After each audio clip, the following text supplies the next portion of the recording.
কসবায় সাবেক আইনমন্ত্রী আনিসুল হকের ঘনিষ্ঠ সহচর সাইফুল ইসলামের শাস্তির দাবিতে গ্রামবাসীর মানববন্ধন ও বিক্ষোভ মিছিল অনুষ্ঠিত হয়েছে। ব্রাহ্মণবাড়িয়া জেলা প্রতিনিধি এস.এম. নাসির উদ্দিন খানের রিপোর্টে বিস্তারিত। সাথে আছে আমি রাজিয়া সুলতান। আপনারা দেখছেন I1 টিভি।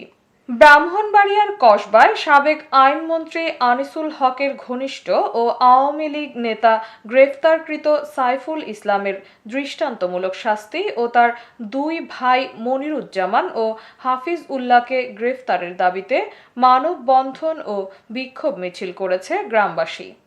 আজ শনিবার 18 অক্টোবর সন্ধ্যায় কসবা উপজেলার বিনাউটি ইউনিয়নের সৈয়দাবাদ গ্রামে এ মানববন্ধন ও বিক্ষোভ অনুষ্ঠিত হয়। মানববন্ধনে গ্রামের শতাধিক নারী পুরুষ, শিক্ষার্থী ও সমাজের বিভিন্ন শ্রেণী পেশার মানুষ অংশ নেন। গ্রেফতারকৃত সাইফুল ইসলাম ওই গ্রামের মৃত হাফেজ শফিকুল ভুইয়ার ছেলে। মানববন্ধনে বক্তারা অভিযোগ করে বলেন, গ্রেফতার হওয়া সাইফুল ইসলাম সাবেক আইনমন্ত্রী আনিসুল হকের ঘনিষ্ঠ সহচর। সাবেক উপজেলা চেয়ারম্যান ও আওয়ামী লীগের যুগ্ম আহ্বায়ক রুহুল আমিন ভুইয়ার নিকটাত্মীয়। তিনি উপজেলার বিনাউটি ইউনিয়নের আওয়ামী লীগের যুব ও ক্রীড়া সম্পাদক। তিনি ও তার পরিবারের লোকজন বিগত আওয়ামী লীগ শাসনামলে এলাকায় আওয়ামী লীগের প্রভাব খাটিয়ে বিভিন্ন অনিয়ম, দুর্নীতি ও সাধারণ মানুষকে হয়রানি করেছে। বিগত সরকার পতনের পর নিজেকে জামায়াতে ইসলামের নেতা দাবি করে টাকার জোরে অসহায় গ্রামবাসীকে মিথ্যা মামলা দিয়ে হয়রানি করে আসছিলেন। সরকার পতনের পর কসবা উপজেলা ছাত্রদল নেতা শিমুলের দায়েরকৃত আওয়ামী লীগ নেতাকর্মীদের বিরুদ্ধে মামলার আসামি ছিলেন সাইফুল ইসলাম। গত 16 অক্টোবর ওই মামলায় পুলিশ তাকে গ্রেফতার করে বিজ্ঞ আদালতের মাধ্যমে জেল হাজতে পাঠায়। মানববন্ধনে বক্তারা আরও বলেন, সাইফুল ইসলাম দেশে থাকলেও তার অপর 7 ভাই বিদেশে থাকেন। তারা আদম ব্যবসা করেন। বিদেশে পাঠানোর নামে অনেক লোককে হয়রানি করেছে। তারা জানান, 5 আগস্টের আগে আওয়ামী লীগের ক্ষমতার বলে আমাদের হয়রানি করেছে। এখন জামায়াতে ইসলামের ছত্রছায়ায় আমাদেরকে হয়রানি করছেন। প্রশাসন যেন তার বিরুদ্ধে সঠিক তদন্ত করে কঠোর শাস্তির ব্যবস্থা গ্রহণ করে। পাশাপাশি তার এবং তার পরিবারের অন্যায়ের অপকর্মের কেউ রাজনৈতিক আশ্রয় প্রশ্রয়ে আড়াল না করার দাবি জানান তারা। আমরা চাই না কোনো অপরাধী কোনো দলের নামে পরিচয় দিয়ে সমাজে অন্যায় করুক।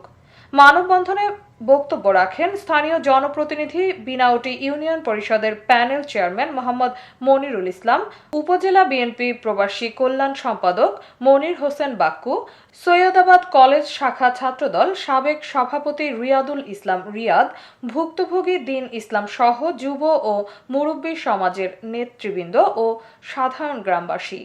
ওরা 7 ছেলে আছে, ওরা বলতেছে নাকি আমরা নাকি ওদের বাড়িতে নাকি ডাকাতি করছি, চাঁদাবাজি করছি, ওদেরকে নাকি আমরা অত্যাচার করছি।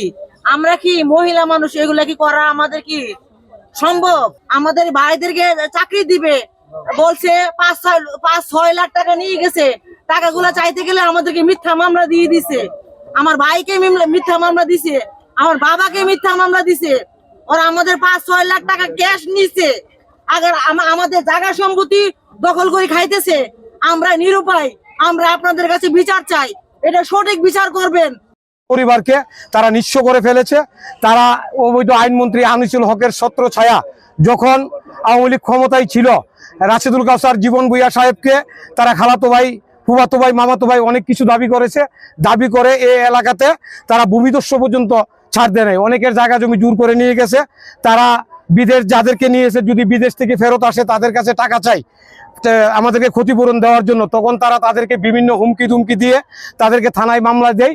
মামলা দিয়ে তাদেরকে অযথা হয়রানি করে। সৈয়দাবাদ গ্রামের জামাতকে উদ্দেশ্য করে বলছি, রাজনীতি করবেন আপনারা, রাজনীতি করেন, কিন্তু রাজনীতি করার সবার অধিকার আছে। এই রাজনীতি করবেন না যেই রাজনীতিতে গত 17 বছর আমাদের বিএনপির লোকজনকে বিভিন্নভাবে হয়রানি করেছে। 15-16 বছর যাবৎ আমরা হয়রানি হয়ে যাচ্ছি, কারণ আমাদের বাপ দাদার সম্পদ এবং বাড়ির মধ্যে আমাদের বন্ডকে 15 শতক করে পড়ে। 31 শতক রেকর্ড করে আমরা বাড়ি পর্যন্ত রেকর্ড করে নিছে। এখন আমরা বাড়ি থেকে তুলে দেওয়ার চেষ্টা করতেছে, আমরা টাকার মতো কোনো নাই। আপনারা খবর নিয়ে দেখবেন, তারা আদম ব্যবসা করে, তারা ভূমিদস্য তাদের একটি কাজ। তারা মানুষের জমি দখল করে, কেউ যদি জমি বিক্রি না করে তাদেরকে বিভিন্ন মানুষ সন্ত্রাসীর মাধ্যমে ভয়ভীতি দেখিয়ে তাদের উপর অত্যাচার করত। এতক্ষণ সঙ্গে থাকার জন্য ধন্যবাদ। i1 টিভি নিয়মিত আপডেট পেতে ভিজিট করুন আমাদের ওয়েবসাইট, ফেসবুক, ইনস্টাগ্রাম ও ইউটিউব চ্যানেলে।